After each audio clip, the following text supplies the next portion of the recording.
సామదాన భేద దండోపాయాల ద్వారా ఎన్నికల సంఘాన్ని మన గుప్పెట్లో పెట్టుకోవాలి. ఇది కాంగ్రెస్ పార్టీ సుదీర్ఘకాలం చేసుకొచ్చింది.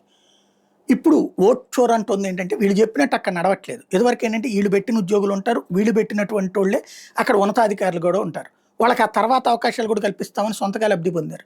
వీళ్ళు చెప్పినట్లే డేట్లు ఉండే వీళ్ళు చెప్పినట్టు ఇప్పుడు కూడా వీళ్ళు చెప్పినట్టు డేట్లు ఉంటాయి బీజేపీ చెప్పినట్టు. కాకపోతే దొంగ వ్యవహారాలకు సంబంధించి పని జరగట్లేదు.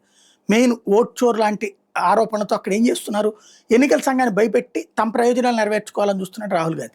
బట్ రాహుల్ గాంధీ చెప్పే ఓట్ చోర్కి సంబంధించి ఎన్నికల సంఘాన్ని ఎట్లా ఇన్ఫ్లుయెన్స్ చేస్తే కాంగ్రెస్ పార్టీ మొట్టమొదటి సిఈసి ఎస్కే సేన్ రిటైర్ అవగానే ఆయనకు బర్ధన్ యూనివర్సిటీ వీసీగా చేశారు. ఆ కారణంగా అక్కడ ప్రయోజనాలు పొందారు. అట్లాగే రెండో సిఈసి కేవీకే సుందరం రిటైర్ అయ్యాక 5వ లా కమిషన్ చైర్మన్గా హోంశాఖ సలహాదారుగా చేశారు. 4వ సిఈసి నాగేంద్ర సింగ్ని రిటైర్ అయ్యాక ఐక్యరాజ్య సమితి అసెంబ్లీకి భారత రిప్రజెంటేటివ్గా చేశారు. 7వ సిఈసి ఆర్కే త్రివేది రిటైర్ అయ్యాక గుజరాత్ గవర్నర్ చేశారు.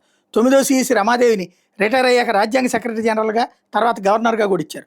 10వ సిఈసి టిఎన్ శేషన్ రిటైర్ అయ్యాక కాంగ్రెస్లో జాయిన్ ఎల్కే అద్వానీ మీద ఎంపీగా కూడా పోటీ చేసినటువంటి సందర్భం. అయితే ఇండిపెండెంట్ అనే కథ చెప్పుకొచ్చారు, కాంగ్రెస్ మద్దతు ఇచ్చింది. 16వ సిఈసి నవీన్ చావ్లా నెహ్రూ కుటుంబానికి అత్యంత సన్నిహితుడు ఐఏఎస్ ఆఫీసర్గా ఎమర్జెన్సీలో చేసిన హెచ్చులకు శాఖ మిషన్ దోషిగా పేర్కొన్నటువంటి వ్యక్తి ప్రభుత్వ పదవికి అనర్హుడు కాదని చెప్పి తీవ్రంగా ఆక్షేపించినటువంటి సందర్భం. ఐఏఎస్గా ఉన్న అతనికి కాంగ్రెస్ ఎంపీ లాడ్స్ నిధులు కూడా కేటాయించారన్నటువంటి ఆరోపణలు ఉన్నాయి.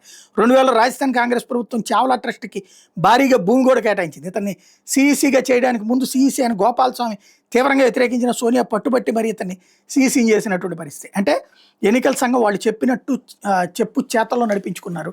ఇప్పుడు ఆ ఎన్నికల సంఘం మాట వినకుండా బాధ్యతాయుతంగా పనిచేస్తుంటే తట్టుకోలేకపోతున్నటువంటి పరిస్థితి. రాహుల్ గాంధీకి తన చరిత్ర తెలియదు అంటే తెలుసు.